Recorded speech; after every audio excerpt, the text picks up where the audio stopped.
Hey y'all, welcome back to my channel. So I'm here with Bret Contreras at the Glute Lab. Super excited. We try to come out like once or twice a year. I wanted to talk to Bret because he trains so many people and has for 23 years.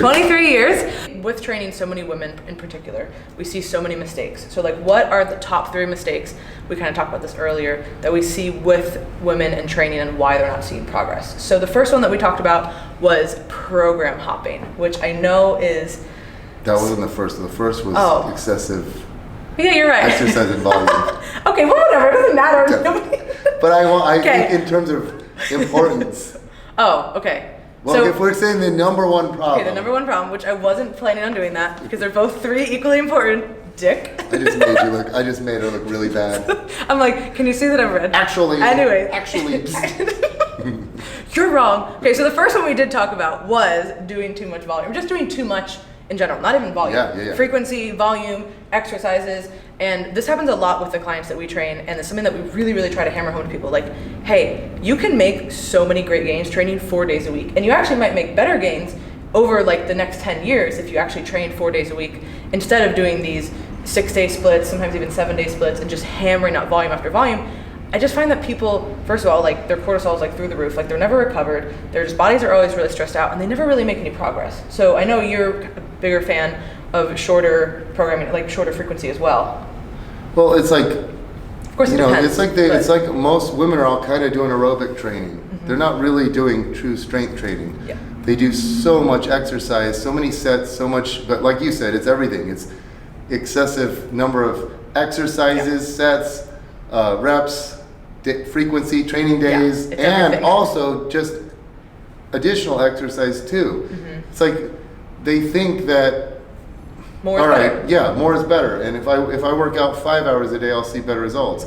Trust me, if working out 5 hours a day, 7 days a week, got better results, Lauren and I would be doing it. Yeah. Everybody would be doing it. We'd all be doing it. Trust me, I would put in the work. I'm not afraid of hard work, but I always say you need to train smart and hard. But on a side tangent, don't you, because we both train online, don't you wish you could just start one? Like if you had no scruples, I would just be like, because it would be so, basically I'm so sick of trying to tell girls to do less, and they're so skeptical. Yes. And I can tell they're like, how could you possibly see gains off doing that little?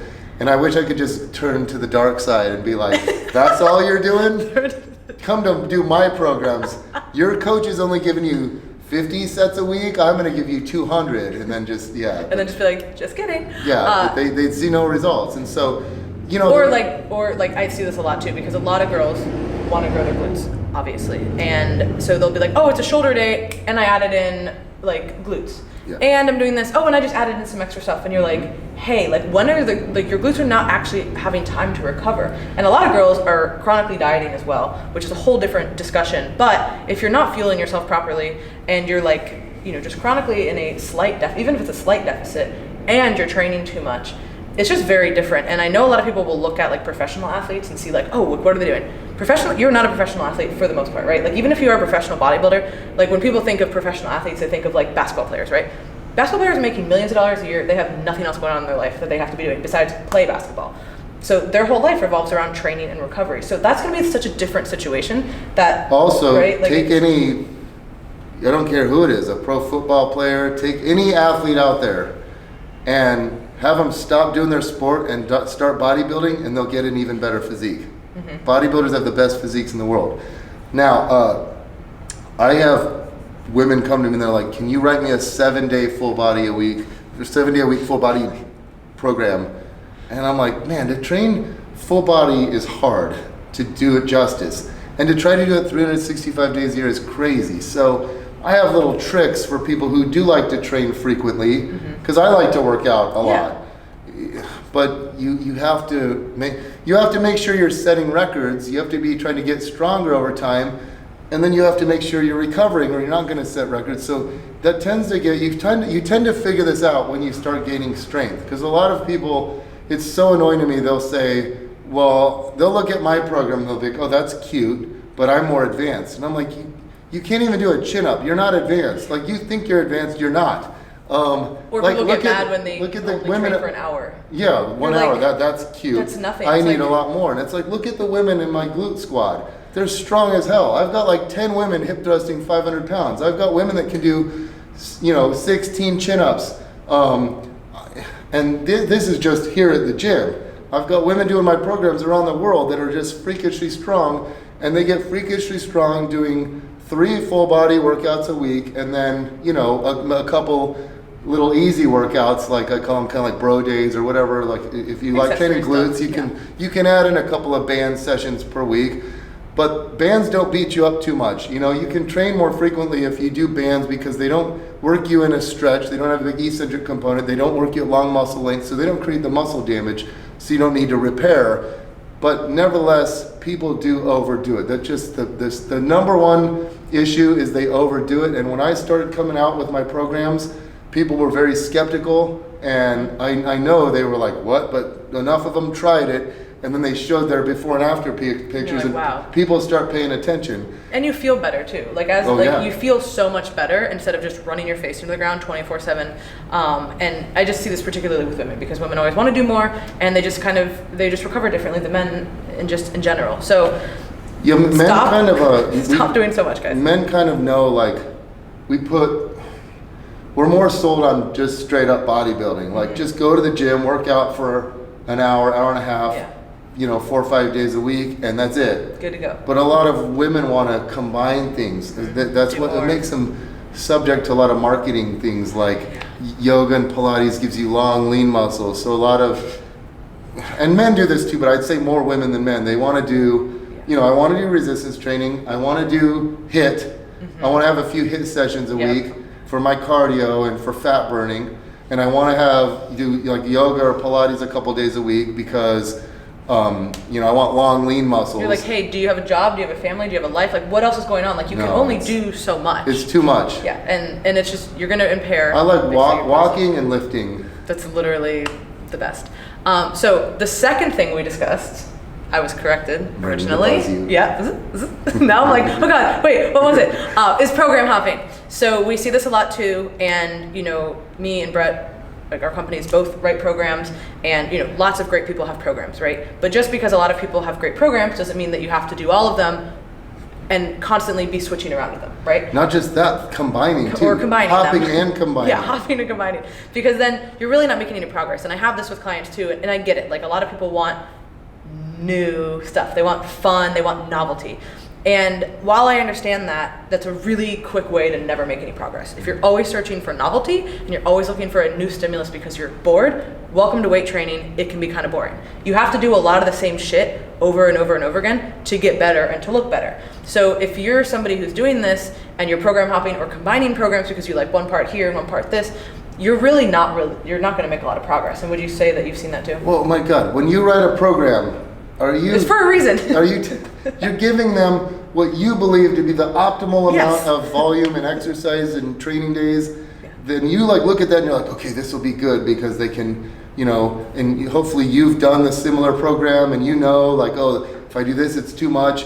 Like, this is something you can recover from. You can make gains. You can gain strength, set PRs, and then you're not trying to think they're also going to do your program and mine. Yeah, that's ludicrous. But that would be like going to a nutrition coach and saying, hey, I'm going to get a diet from one person and a diet from another, and then maybe combine them because I like bits and pieces. Some aspects of this, right. Because I get emails all the time from people. They're like, Bret, I'm doing your program, but I'm also doing, Lauren's program. When? I'm like, what How? do you mean? Or like, I do CrossFit 3 days a week, and then I also do your program. And I'm like, okay, if you were to come to me and say, Bret, I do CrossFit 3 days a week, how can I best, I want to grow my glutes. CrossFit does a lot of squats and pulls and stuff. I would give you mostly hip thrusts and reverse hypers and band work and abduction exercises, stuff that doesn't beat you up as much. To complement that, I wouldn't give you tons of squat. You're already doing that. So you can't just combine two people's programs. We're giving what we believe to be the optimal amount. For what they're also doing. So this is kind of a two-part because we're talking about the combining, but also the program hopping.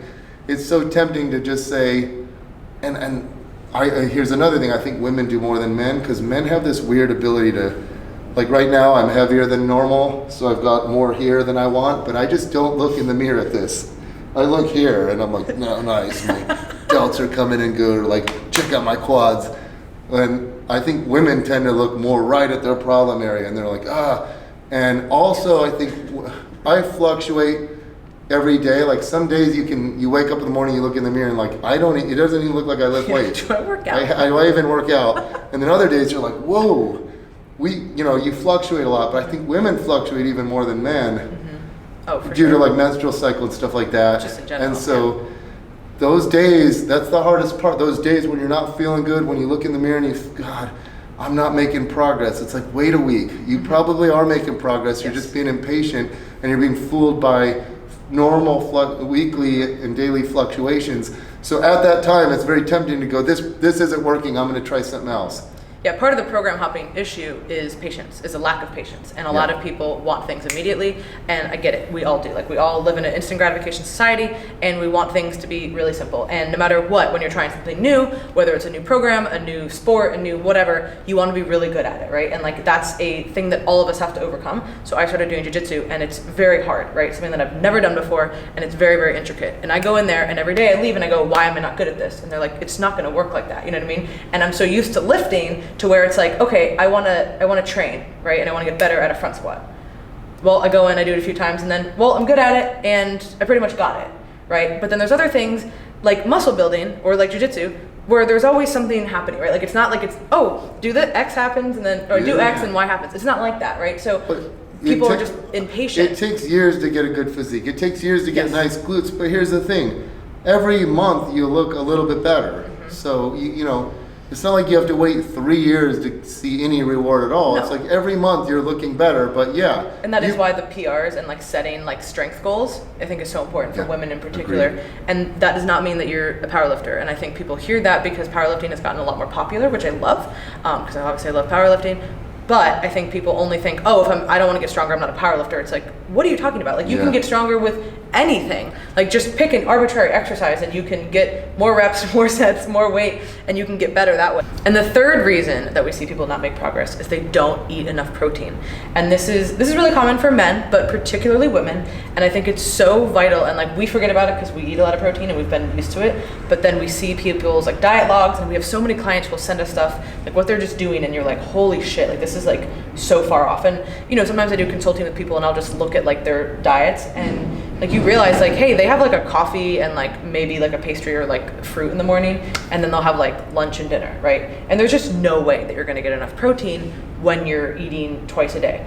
I would say that of course like the recommendations continue to change, but basic, like, hey, if you want to train hard, make progress, grow muscle, trying to get around a gram of protein per pound is a really safe bet, right? You'd say that? Yeah, a gram per pound of body weight per day. Yeah. So if you weigh 130 pounds, you need 130 grams of protein. For me, this is what, let me shed some light on what Lauren said earlier. I weigh 245 pounds right now, okay? I'm not really lean right now, but I've got some serious mass, okay? So I need around, you know, say... Do you want to flex, or you're like, I got some serious I jiggle, but I've got, you know, but I still have, I'm, you know, I should be getting, you know, say 220 to 250 grams of protein per day. So if I split that up into 4 meals, that's 60 grams per meal. I mean, 4 times a day, that's not easy. So, you know, you like to think, well, I need like, you know, you think you're doing good eating a chicken breast, that usually is 30 grams. I need 2 chicken breasts. And I'm busy, I'm on the go a lot, so, you know, I don't meal prep, I don't carry Tupperware around, so I get around this by eating a lot of, having a lot of whey protein. And I don't see whey as a supplement, I see whey as food. It's food. What I like about it is, look, I have 2 scoops of whey protein in skim milk, and that gives me about 50 grams of protein. And then, you know, if I do that twice a day, that's 100. Now I only need, you know, like 140 in the other meals. That's a lot easier. That helps me get, and also I have cravings. A lot of some people crave meat all the time. I crave fat and carbs all the time, especially at nighttime. I'm like a carb creep. I'm a carb creep at night.